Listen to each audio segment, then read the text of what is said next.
চলছে জমজমাট এক কাঁচা মরিচের বাজার।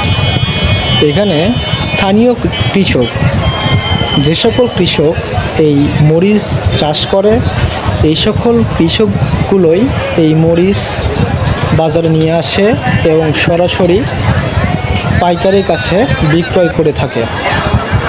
এখানে বহু দূর দূরান্ত থেকে, মূলত ঢাকা, চিটাগাং থেকে বিভিন্ন পাইকার আসে মরিচ ক্রয় করার জন্য।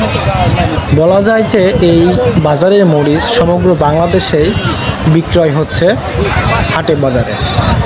আপনারাও যদি কেউ এই বাজারে মরিচ কিনতে আগ্রহী হন, তাহলে চলে আসুন বগুড়া জেলার আদমদীঘি উপজেলার ছাতিয়ানগ্রাম ইউনিয়নের কুমারপুর চারমাথায়। এখানে যতদূর চোখ যাবে শুধু মরিচ আর মরিচ। মূলত এই বাজার বসে প্রতিদিন সকাল 12টা থেকে বিকেল 5টা পর্যন্ত। আপনারা একটু খেয়াল করলেই দেখতে পাবেন যে এখানে এক একজন উদ্যোক্তা বহু মরিচ নিয়ে আসতেছে এবং পাইকার যারা বাজারে মরিচ ক্রয় করেছে তারা বস্তা প্যাকেট করতেছে এই বস্তাগুলো বাংলাদেশের বিভিন্ন জায়গায় পৌঁছানোর জন্য। স্থানীয় একটি কৃষকের সাথে কথা বলে জানা যায় যে এক বিঘাতে তারা মরিচ উৎপাদন খরচ বাদ দিয়ে তারা মরিচ বিক্রি করে 3 থেকে 4 লক্ষ টাকায়।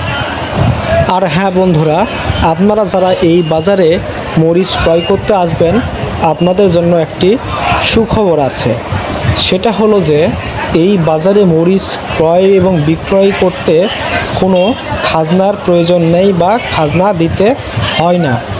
সম্পূর্ণ খাজনায় বিনামূল্যে। বাজারে একটি বস্তার খাজনা দিতে হতো 60 টাকা করে।